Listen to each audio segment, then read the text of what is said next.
Nilikuwa nataka nizungumzie swala la mahusiano yetu. Kwa waheshimiwa madiwani wote wapya kabisa kwenye udiwani. Mshauri namba 1 wa madiwani ni mkurugenzi wa jiji. Ndio mshauri wa madiwani, mshauri wa meya, na ndio mtakayekuwa nafanya naye kazi kila siku. Mkurugenzi wa jiji ndio anayeunganisha kati ya ninyi na watumishi wa serikali kwenye halmashauri hii. Sasa issue ya mahusiano lazima niiseme ili tuende vizuri. Mheshimiwa Mwenyekiti na mstahiki meya, nyinyi mmetokea kwenye mambo ya siasa huko, mmeanza kugombea kwenye kata zenu, wale wa viti maalum kwa utaratibu wenu, huko mmegombana sana. Lakini pia mmerithishana uadui ambao ni unnecessary. Nyinyi mliokuwepo madiwani kipindi kile cha mimi makuta hapa, kuna walioanguka, kuna waliopita. Lakini kupitia kugombea mmevurugana sana huko. Sisi tu kwenye ile boma kitu tunafuatilia. Sasa siasa, kampeni zimekwisha. Nyinyi ni kitu hiki kimoja, wote ni madiwani. Mimi niwaombe sana.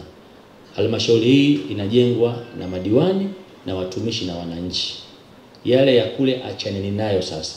Ni muda wa kujenga halmashauri. Na Mzee Kikwete alipokuwa rais alishawahi kusema kwenye speech zake, yaani uthirithi nini? Uthirithi adui wa mtu.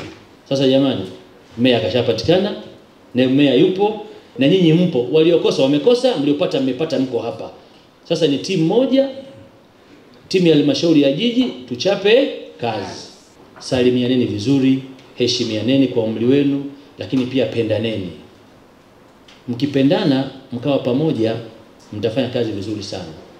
Kuna kipindi hapa nilifika, nikaona madiwani wanatembelea kwenye ziara, lakini baadaye zilikata zote zile vitu.